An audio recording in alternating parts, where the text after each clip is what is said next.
रफीक शेख साहब, आपका स्वागत है एसएन टीवी न्यूज में। इन दिनों मालोनी के 3-4 वार्ड में बहुत चर्चा चल रहा है, खासतौर से 48 में आपका नाम आ रहा है कि आप उम्मीदवार बनने वाले हैं कांग्रेस पार्टी से। तो इस बारे में आप क्या जानकारी देना चाहेंगे हमारे व्यूअर्स को? कांग्रेस पार्टी की तरफ से और हमारे कार्य सम्राट आमदार साहब असलम शेख साहब अगर मुझे मौका देते हैं, जो वार्ड्स है हमारे 48 है और 34, कोई भी वार्ड से मौका देते हैं तो मैं इसमें कंटेस्ट करूंगा।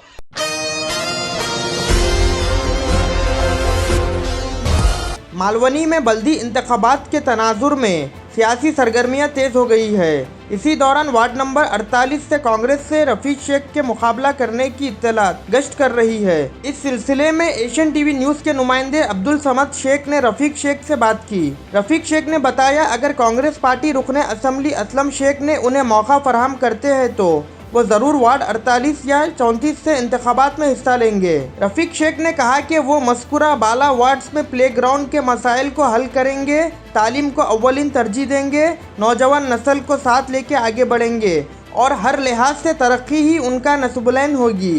इन्होंने एशियन टीवी न्यूज़ के ज़रिए आवाम को पैगाम दिया कि वो डेवलपमेंट के लिए उनकी सोच को आगे बढ़ाने में भरपूर ताउन करे। इस मौके पर रफीक शेख के भाई सिराज शेख साबिक कॉरपोरेटर ने कहा कि कांग्रेस पार्टी रुकने असम्बली असलम शेख ने उन्हें मौका फराहम किया था, अब उनके भाई रफीक शेख को मौका फराहम किया जाता है तो वो भी वहां की तरक्की और अवाम की फलाह व बहबूद के लिए कोई कसर बाकी नहीं रखेंगे।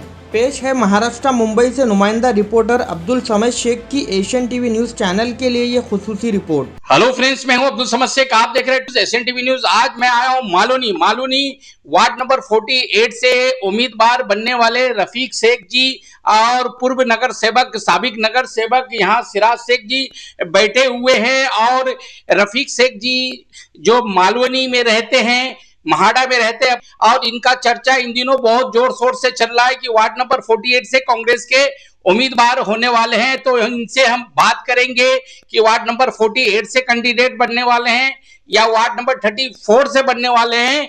तो आइए हम बात करते हैं रफीक शेख जी से, जो उम्मीदवार है कांग्रेस पार्टी के, और सिराज शेख जी से। तो आइए हम बात करते हैं। कैमरामैन सादाब के साथ अब्दुल समद शेख, मुंबई।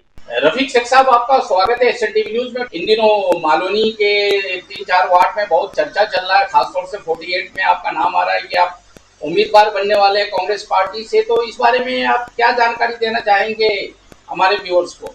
सबसे पहले तो मैं धन्यवाद करना चाहूँगा बब्लू भाई आपका कि आपने मुझे मौका दिया कि मैं आपके व्यूअर्स और हमारे व्यूअर्स एशियन टीवी न्यूज़ के व्यूअर्स को बता सकूं कि कांग्रेस पार्टी की तरफ से और हमारे कार्य सम्राट आमदार साहब असलम शेख साहब अगर मुझे मौका देते हैं, जो वार्ड्स है हमारे 48 है और 34, कोई भी वार्ड से मौका देते हैं तो मैं इसमें कंटेस्ट करूँगा। और मैं ये बोलना चाहता हूँ मेरे वेल विशर्स से कि ये मौका अगर मुझे मिला तो मैं पूरे डेवलपमेंट के ऊपर काम करूँगा और यहाँ के जो प्लेग्राउंड के इश्यूज़ है उसके ऊपर हम काम करेंगे और कैसा यहाँ पर हम एजुकेशन को प्रमोट कर सकें हमारे यंग जनरेशन में, और उनको कैसा मोटिवेट करें कि वो अपने फ्यूचर में अपना अच्छा ब्राइट फ्यूचर बना सके। वो मेरा एक इंटेंशन है, वो मैं अपने टीम के साथ में लग के वो इनकल्टिकेट करूँगा मैं पूरे मेरे यूथ जनरेशन के अंदर, और यही मेरी एक सोच है, वही सोच के लेके मैं आगे बढ़ूँगा। आखिरी में जनता से क्या आप संदेश देना चाहेंगे, जनता को, पब्लिक को? बस यही कि हमें एक अच्छी सोच लेके आगे चलना है, हमें डेवलपमेंट की तरफ बढ़ना है, हमें एजुकेशन के पकड़ते हुए चलना है, हमें अपना क्लीननेस जो रहेगा वो सब ध्यान में रखते हुए हमारे यहाँ पर प्लेग्राउंड्स, ताकि सब फिजिकल एक्टिविटी पे ज़्यादा ध्यान दे हमारे यूथ जनरेशन। आपके 24S न्यूज़ चैनल के माध्यम से मैं आपके व्यूवर्स को बताना चाहूँगा, एशियन न्यूज़ दोनों के माध्यम से, कि ऑलरेडी करीबन 2009 से जब से एमएलए हमारे असलम शेख जी बने हुए, उनके साथ में जुड़े हुए मेरे छोटे भाई रफ़ीक, 2012 में मुझे कॉर्पोरेटर बनने का मौका दिया आमदार असलम शेख जी ने, कांग्रेस पार्टी ने। तो एमएलए हमारे असलम शेख जी ने और कांग्रेस पार्टी ने मौका दिया, मैं कॉर्पोरेटर बना। उसके बाद में कंटिन्यू चीज़ों से जुड़े हुए, साथों साथ मस्जिद, मदरसा, संस्थाओं से, NGO से कंटिन्यू जुड़े हुए। मेरे साथ में मेरे छोटे भाई रफ़ीक भी जुड़े हुए, और वो खुद कंप्यूटर इंजीनियर है और हर चीज़ की काफ़ी एजुकेशन में नॉलेज रखते हैं। और इस बार पार्टी ने लगभग मौका दिया है और देगी 100%। और आमदार हमारे असलम शेख जी तो रफीक शेख जो है वो चुनाव लड़ेंगे इंशाल्लाह। कहाँ से लड़ेंगे, कौन से वार्ड से? वार्ड ओपन वार्ड तो यहाँ पर 34 और 48 है।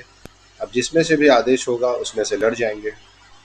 सर ऐसा लोगों में बीच में लोग चर्चा किए बगैर नाम लिए हुए, आपके भाई का और आपका, बगैर नाम लिए हुए कि बाहर से आए, बिल्डिंग में रहते हैं, यहाँ से आए वहाँ से आए, तो इस बारे में क्या आप कहना चाहेंगे? बस ये बताना चाहूँगा मैं, बाहर से आए मतलब कहाँ से बाहर से आए, उनसे पूछिए ना, मतलब दुबई से आए या कहाँ से आए, मतलब महाराष्ट्र के बाहर से आए, कहाँ से आए। आज हमारे चाचा है सलीम शेख, उनकी पैदाइश मलाड़ की है, मेरी बर्थ प्लेस मलाड़ की देसाई हॉस्पिटल की, मेरे छोटे भाई मलाड़ की पैदाइश है। हम मलाड़ के गाँवठन गिने जाते, मलाड़ में सबकी पैदाइश हुई, सबका रहना, स्कूल वगैरह, आज हमारे बच्चे यही स्कूल में पढ़े, मस्जिद, मदरसा, दरगाह, कई ट्रस्टी वैसे हम जगहों पे, दरगाह चिंचोली की है, वहाँ पर करते आ रहे 50-55 साल से खिदमत।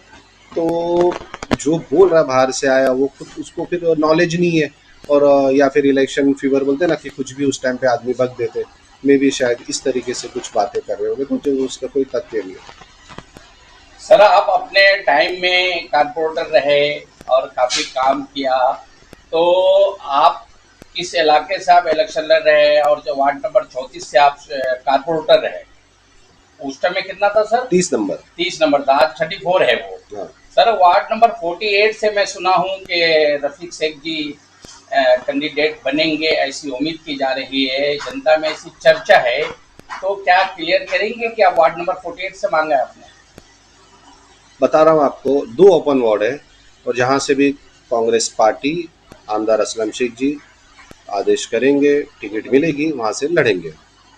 जी, जनता में क्या चर्चा है, लोगों में आप जाते हैं, उठते बैठते हैं, तो लोगों का क्या डिमांड है?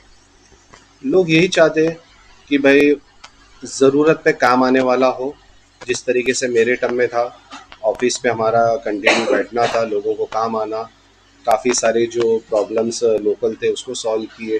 वहाँ पर स्कूल का था वनलई में, उसको हमने ट्रांसफ़र करके न्यू स्कूल करवा के लिए थे, गार्डन्स, रोड्स, जो चीज़ें होती है, तो हमारे जो एमएलए उनसे गाइडेंस लेके हाउस में जाके मुद्दा उठा के, प्रभाग समिति में मुद्दा, जिस तरीके का मुद्दा हो तो भाई प्रभाग से सॉल्व होना है कि हाउस में सॉल्व होना है, उस तरीके से उसके ऊपर काम किए, डेवलपमेंट का काम किए, एनजीओज़ चलाए, नशे के खिलाफ काम किए।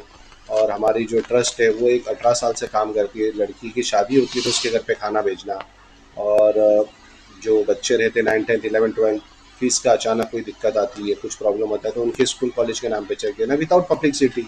ये सब चीज़ें हम ना सोशल मीडिया पे डालते हैं, ना कहीं कुछ, ना किसी का कोई फेस आता है, ये हमारे 17-18 साल से करते हैं, लगभग मालूनी कि सभी लोगों को पता है ये सब चीज़ें चल रही, और इसको और अपग्रेड किया जाएगा आगे चल के, जैसा बच्चों के लिए कुछ एजुकेशंस के लिए लाइब्रेरी वगैरह है, डायलिसिस सेंटर है, ये सब अपग्रेड करके इसको और आगे लेके जाएंगे। सर मैं एक बात और पूछना चाहता हूँ सर, कि जहाँ लोग बोलते हैं बाहर से आए, यहाँ से आए, वहाँ से, एक बात और पूछना चाहता हूँ सर, मैं तो आपको यहीं से देखा हूँ, आप कारपोरेटर हैं, और आज सवाल रफीक शेख जी, तो वो वोटर कहाँ के, आप वोटर कहाँ के, आपकी यादी कहाँ है, कौन से वार्ड में है, और आप कहाँ वोटिंग करते हैं?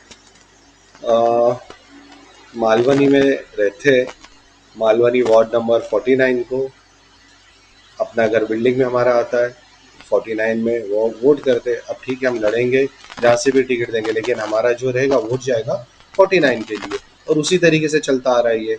जब भी एमएलए एमपी होता है तो हम 49 में ही जो रहता है यहीं से वो वोट देने का काम करते हैं। मतलब मालवनी का ही वार्ड है? Malvani ward number 49 proper Malvani में, पूरे मेरे बच्चे, मेरे चाचा, मेरे चाची, सब लोग, हम लोग जो है 49 में ही बिलोंग करते।